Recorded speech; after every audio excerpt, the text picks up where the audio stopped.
Thank you so much for coming. My name is Rosemarie Anderson, and I think I will start by saying I think it's very interesting that I'm the third keynote speaker to put up a photograph from space of the Earth. So maybe that tells us something about where we're moving and what's important. This particular picture is Europe at night, and you can locate Crete very easily on the map. I thought it appropriate for this particular presentation at EUROTAS, and I bought it from my stock photo, no magic in that, and from my website. So I decided to use it as the opening image for research in a sacred world. So the title is of my presentation, Research in a Sacred World, because from my perspective, research is in response to the sacred world. It isn't something we superimpose or self-determine in a particular way. From my perspective, it is in response to the sacred world. And that certainly was not the way I was trained, but that was certainly where I have come over the years, particularly in doing transpersonal research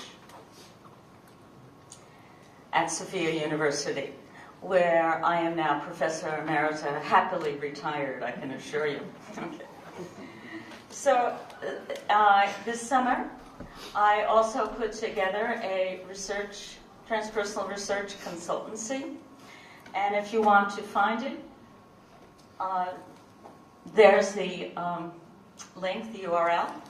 So it's very simple to remember if you can remember my name. It's just rosemarieanderson.com. And you can contact me on the website. There are many free resources about research on the website, and I will be adding many more as time goes along. The first thing I want to say is a bit of logistics. I mentioned this at the research panel at the very end. Together with my colleagues in Milan, and together with the EUROTAS Division of Transpersonal Research, we are going to be co-sponsoring a transpersonal research colloquium in which we hope to gather together at least the European, if not some of the global transpersonal researchers. And we will be meeting at a retreat center outside of Milan on May 8 through 10. That's a Friday night through Sunday afternoon. And if you would like to receive an announcement and a call for papers, I put a sign-up list back there where you can put your name and email address. And that's the table back in the far corner with the flowers on it. So if you want to sign up and get an early announcement, you're welcome to do that. But it will show up on all the Transpersonal Association websites and so on and so forth. Okay? So that's just a bit of logistics. Thank you for bearing through it. So here we go. I would first like to spend some time honoring my colleague at ITP and then Sophia University, the late William Broad. William was a friend and colleague and intellectual partner for 22 years. Together we co-authored 2 books in transpersonal research methods in 1998 with Sage Publication, and then our final book in 2011 with Guilford. Sorry, that was the other book, SUNY University Press. Okay, so the 2 books were 1998 and 2011, and we had a very unique and special relationship. Of course, he was a very special person, and we came to ITP, later Sophia University, on the same year, in 1992. We joined the core faculty, and that began an intellectual partnership that was certainly a blessing in my life.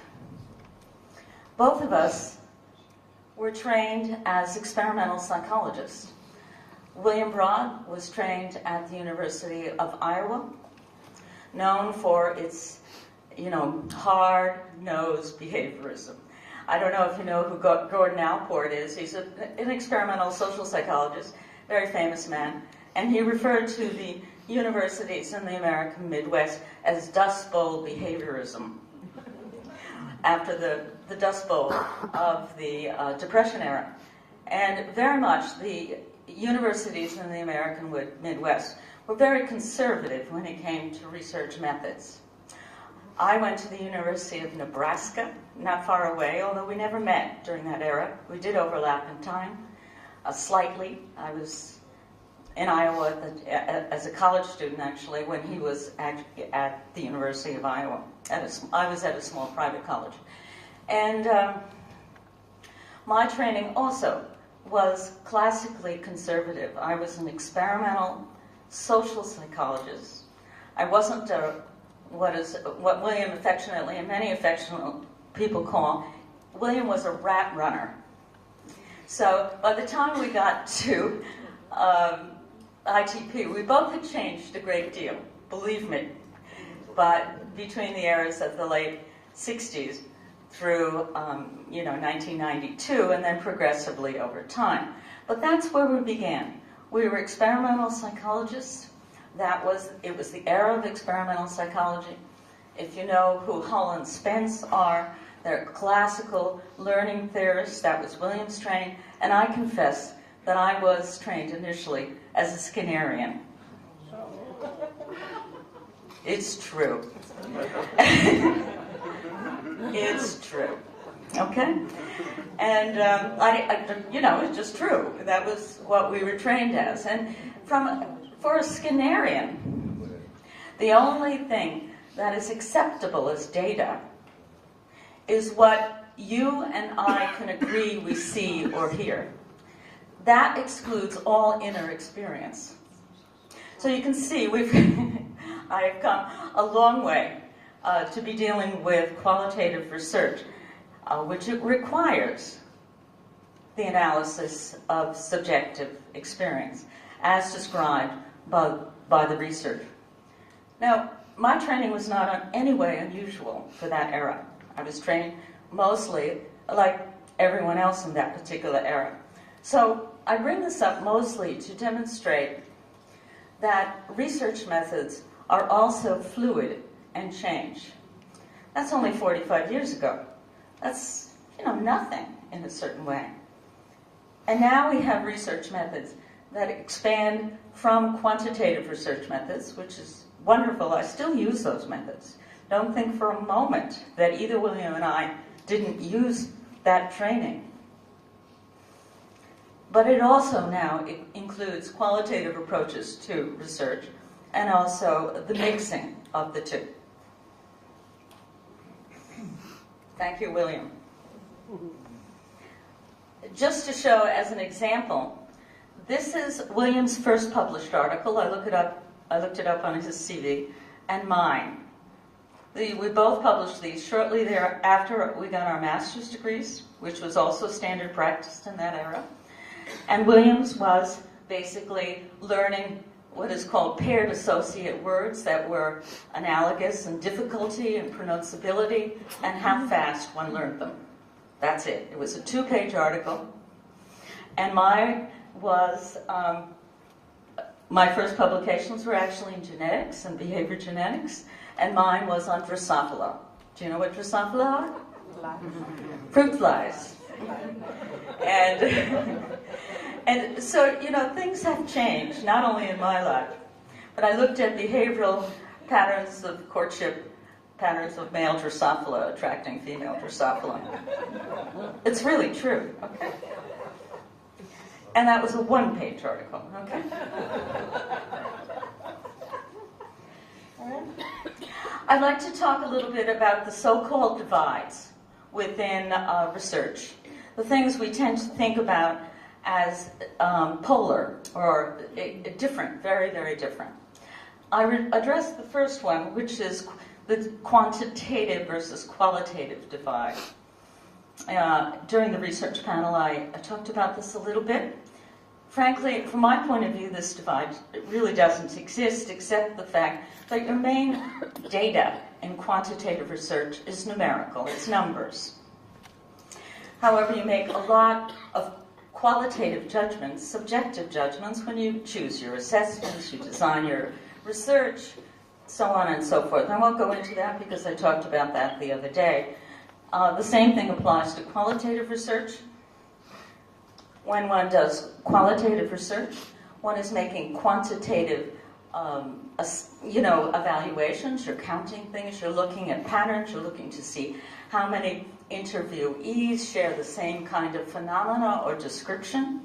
So the divide between these two is a bit arbitrary. It's just sort of a convenience. The human mind likes to polarize things, and that is something that isn't always very helpful.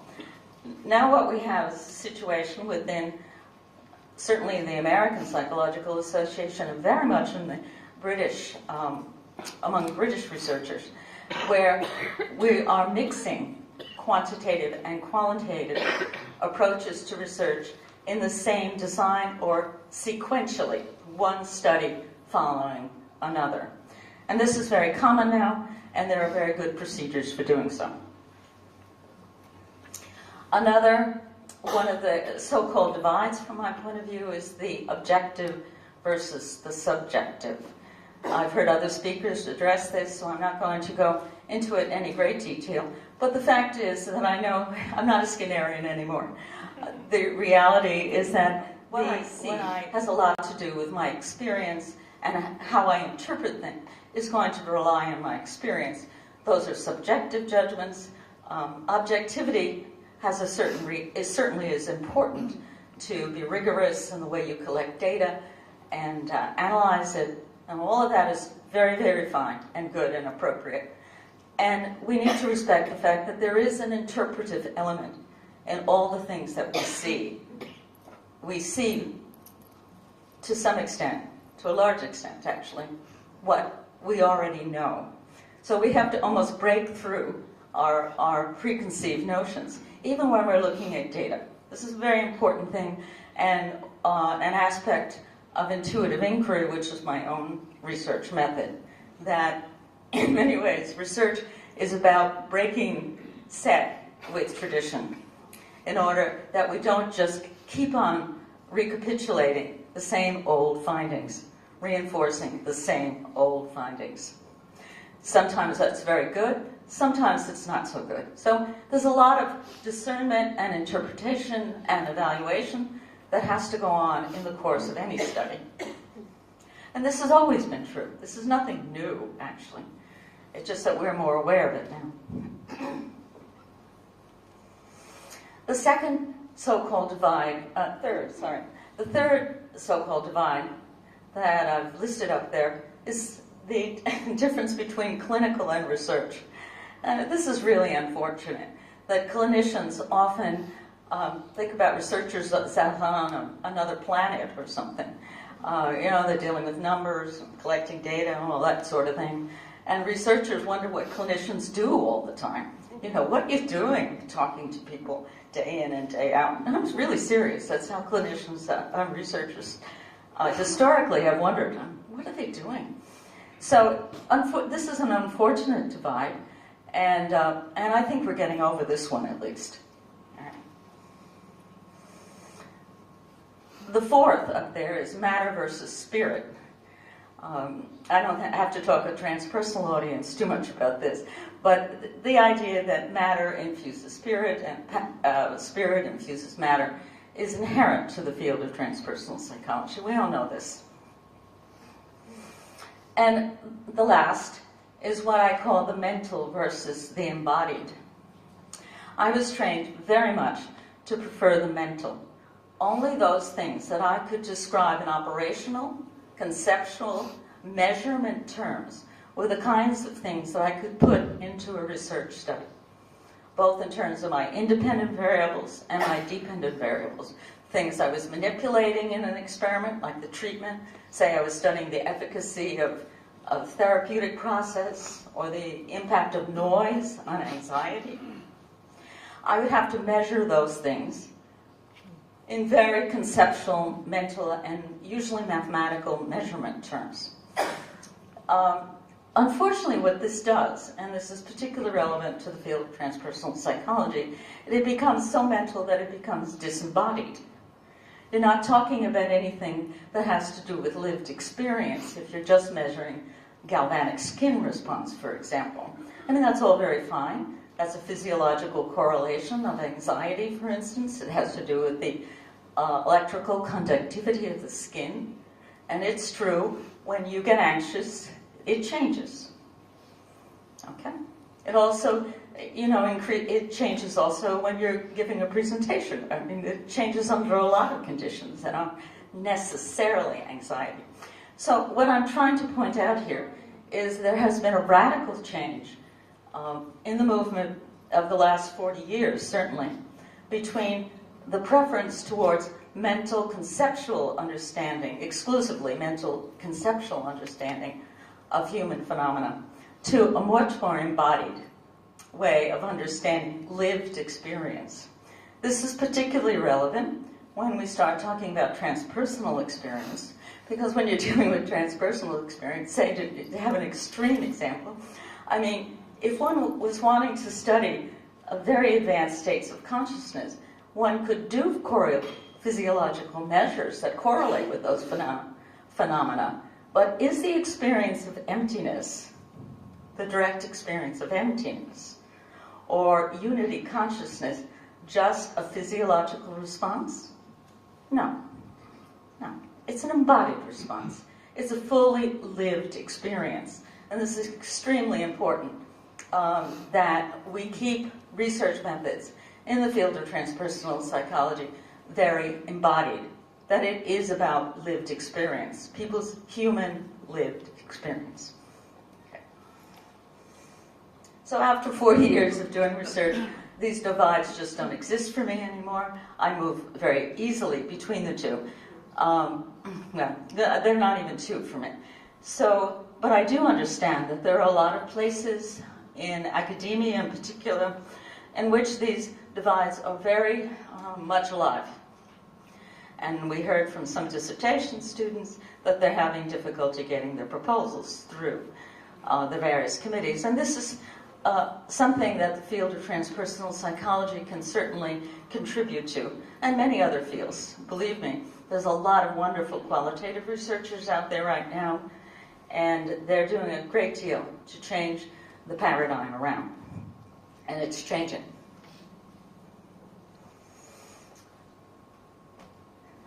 When I was writing this presentation, or the PowerPoint anyway, I was just saying, what am I going to call this presentation? And I decided that I was going to call it Research in a Sacred World, because that's my understanding of what I do when I do my own research, and also when I work with my doctoral students and now my postdoctoral scholars. So, for example, shortly thereafter I was talking to Marlene de la Beers, who's in the audience. She's one of my postdoc scholars. And I said, Marlene, I'm really not interested in what you want to do in your study, or what you want to study. I'm not even interested in what I want you to do. I'm interested in what the sacred wants you to do. And that makes a tremendous difference when you orient yourself to research. But you have to have a lot of skill. You've got to have a lot of skill to be able to do that. But I'm giving you permission. So it is in response to the sacred world. How do we know that? It takes a lot of practice. But if you have a good supervisor, you can tell if they are on that page too. If they're asking you questions about what needs to happen, what is your intuitive response? What happens to you when you go in this direction versus this direction? Are you using your intuitive skills to discern what the sacred wants in this context? And this is very important to me, and perhaps quite radical, but I don't really care. All right? So, because it's a lot of fun, what I do, for a living. And actually, they paid me for a very long time. I was really surprised, actually, at some level. Okay. So, what I am responsible to is what we might call the great emptiness, or the great silence, or the stillness. There are no words for the ineffable. Unity consciousness. I don't even know if those words mean the same thing or what they mean. But I do have profound spiritual experiences, and I'm sure many of you have also. So what I am responding to when I do research or when I work with other people is really what comes out of that deep experience. And the more one develops one's spiritual practice and experience, the more you will be able to tune directly into that deep understanding when you are conducting any kind of research. It doesn't make any difference if it's quantitative or qualitative. I'm just finishing up a 10-year research project called in the development of a body insight scale. Completely mathematical. It's all about factor analysis, if you know what that is. Scale development and factor analysis. I've had a lot of fun, and it is in response to a felt need that this is what the universe wanted me to do, whether I wanted to do that or not. Okay? And I often use research methods, by the way, that aren't my favorites, because, indeed, those are the research methods that are required to study that phenomenon. Okay? So it's not about predicting control, although that's important. We certainly would like to know about the efficacy of different kinds of healing practices and transpersonal therapeutic interventions and all that sort of thing. That's all very important, and we'd like to measure those and show that there is change over time. We also want to know what is the lived experience of living through a therapeutic process, or what is the lived experience of emptiness, or topic I mentioned the other day, the spiritual dimensions of chronic pain. So we need to get that in subjective data from those participants or interviewees.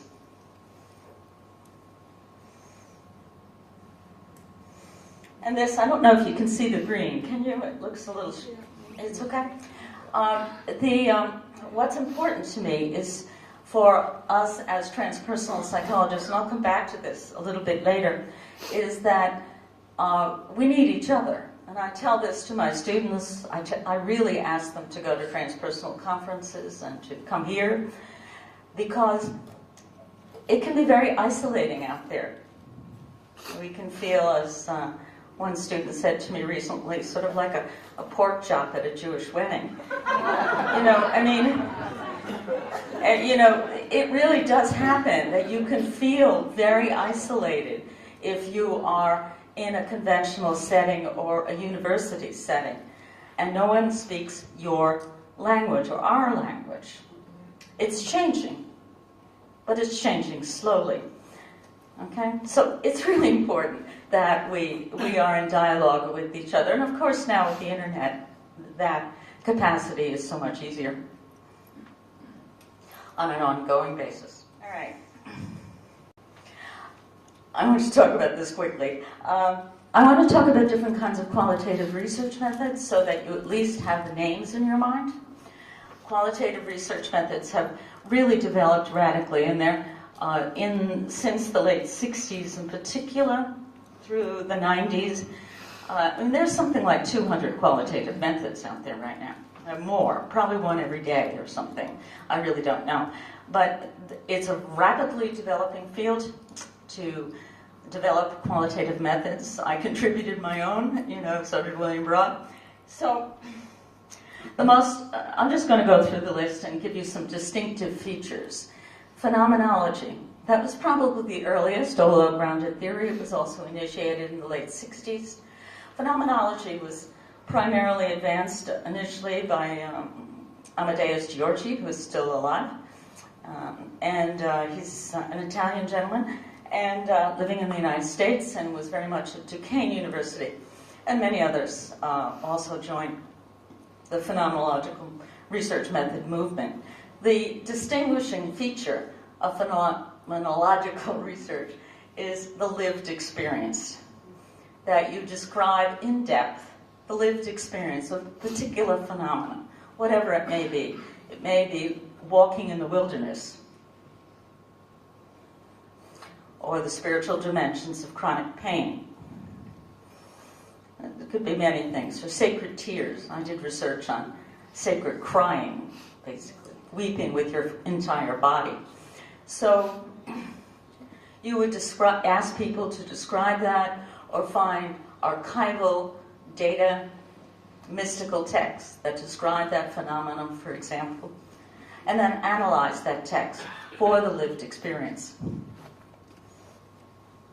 Grounded theory is this Glaser and Strauss, two men in the late 60s who developed grounded theory, and now the leading grounded theorist, I think, is Kathy Shammas. Grounded theory is an inductive method, and it starts with a very wide scope, collecting qualitative data from many sources, and you go upwards to theory. So it reverses the hypothesis testing paradigm of the way I was trained, for example, to have a very specific hypothesis. You test it, you find out if you can reject the null hypothesis, and then you build theory in that very particular way. Grounded theory, on the other hand, builds upward. So you start with a very broad base, and you build upward. Ethnography comes out of anthropology. It's a very wide and broad approach to research, and mostly about field research in other cultures. But you could also analyze the conversations that take place amongst the men in the fire station. So there are a lot of things that could be done with ethnography as a field research. And I encourage people in transpersonal psychology to pursue those methods. Case study comes out of medicine and sociology. You look at a particular case in depth, either a particular person or a particular phenomena or event that's unique and important. Narrative research looks at the stories that people are told about a particular phenomenon. It's a rapidly expanding method. Lots of people are using it now to study the storied nature of human life. Heuristic research was initially proposed by Clark Moustakis in the United States. This particular method uses the experience of the researcher as the platform for understanding the phenomenon. So it's more subjective even than, say, phenomenology. And it's good for certain topics. It really is helpful to put up front your particular lens or interpretation, and then test it, evaluate it as you go along.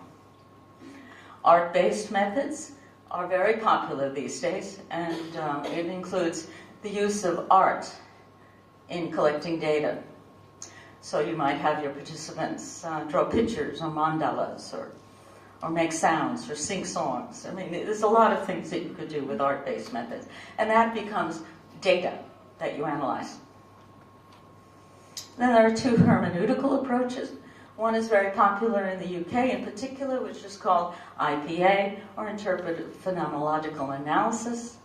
And again, it is important because it places the researcher in an interpretive context, much in the tradition of Gadamer and Schleiermacher, who are European phenomenologists in philosophy. And then there's my own method, which is intuitive inquiry. Intuitive inquiry is also a hermeneutical method. It puts interpretation out front, and you analyze your experience of the participant and their data as a part of the analysis. So you're not separate. You're actually looking for breakthrough insights and using intuitive insights in addition to all the other things you are likely to collect as a matter of course in data collection. I'd like briefly to talk about quantitative research and to highlight two researchers who I think have done wonderful things in the development of assessments of spiritual development. and it's quantitative. And because I know both of these individuals, this is Suzanne Cook-Greuter.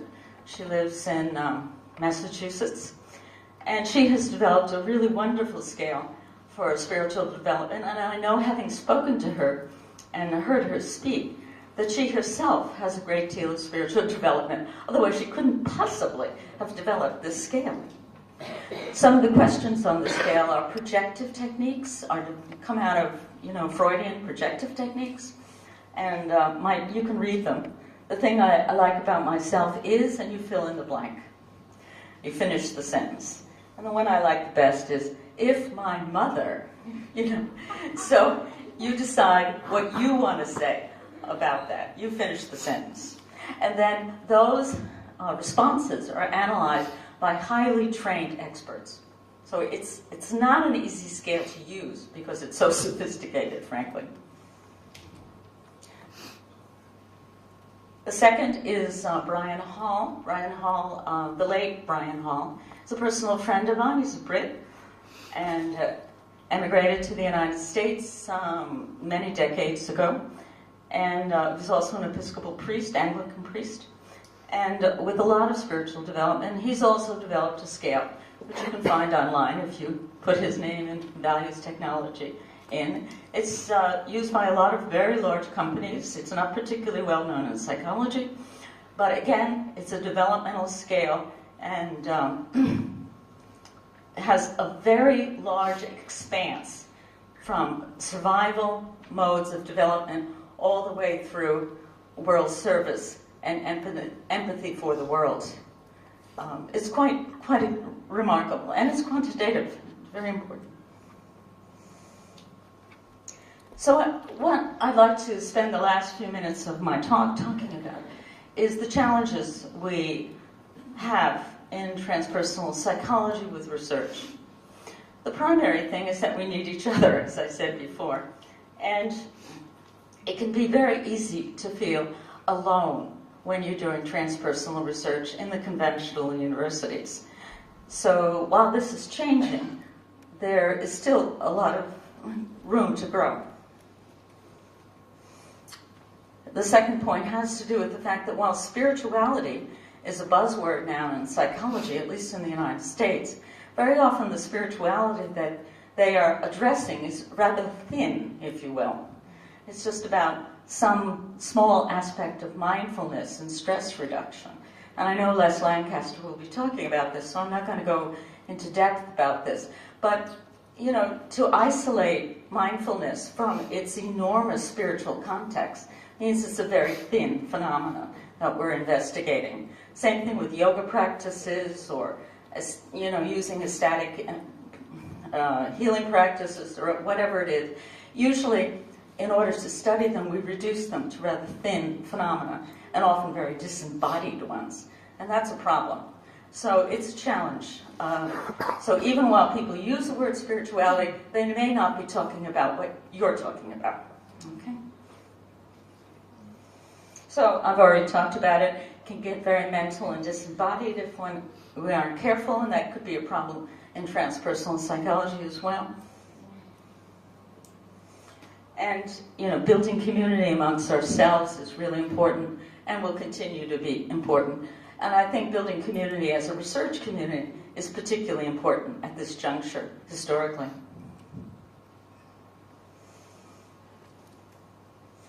So what is our challenge? For me, personally, the challenge is to remain spiritually authentic in my own spiritual practice and in the way I relate to my research supervisees. So if I didn't have a spiritual practice, I could not do transpersonal research or supervise my students. It would be impossible. And that's the value I hold and the value I extend to you and invite you to hold, that without a spiritual practice of some kind every day, every minute, that's a challenge, but that's where it is. That's where it's at. Yeah, there's the pork chop at a Jewish wedding quote. The thing, we can often feel very isolated, so it's very important to stay in community with one another and to maintain one's spiritual practice all along.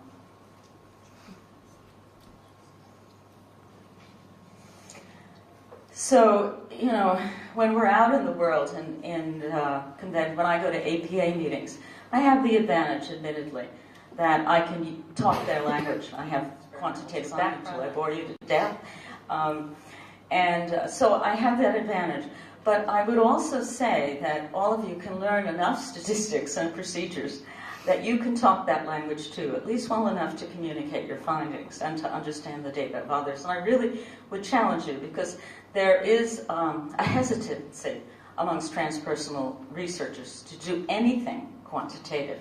I mean, I've been teaching at Sophia ITP for a long time. I mean, I just don't talk to me if you don't like statistics. I mean, you know, it's not a conversation I want to have. Learn something. That's all. So it's a labyrinth.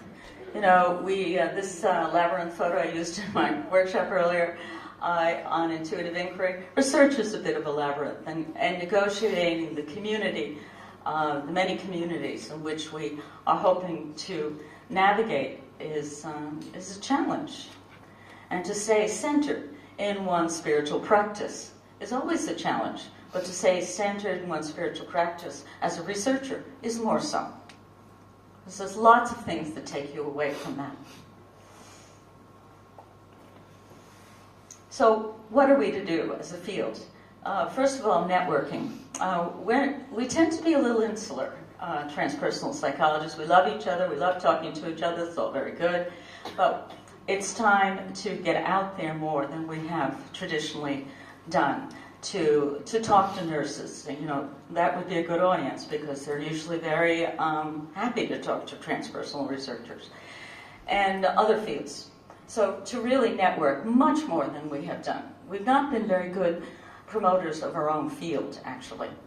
And I think a lot of that comes because we really like each other, and that's all very fine, but it's time to get out there.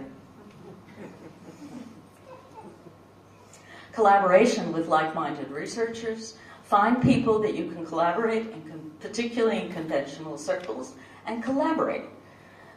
Good researchers are always in dialogue with other researchers. You don't do research by yourself, even if you do that particular analysis by yourself or that particular study, but always be in dialogue with someone else and keep that communication going. Whether you're a transpersonal researcher or otherwise, this is important. Come to conferences, listen to people, talk to people. Very important. So be in conversation, and of course, deepen one's own spiritual practice. It does get better, if that's any hope. And in conclusion then, as I tried to articulate by using William Broad and myself as an example, research has changed. Research methods have changed. And 45 years, again, is not a very long time. Can you imagine what things are going to look like in 100 years? Just think about it. We don't think about stuff like that very often.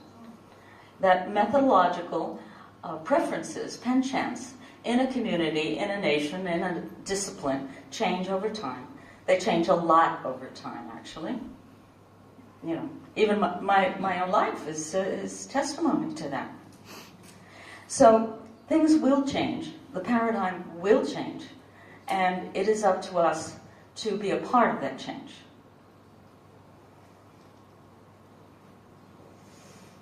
And the good news, because that's mostly I've been talking about the hard work, but the good news is that research is so much fun.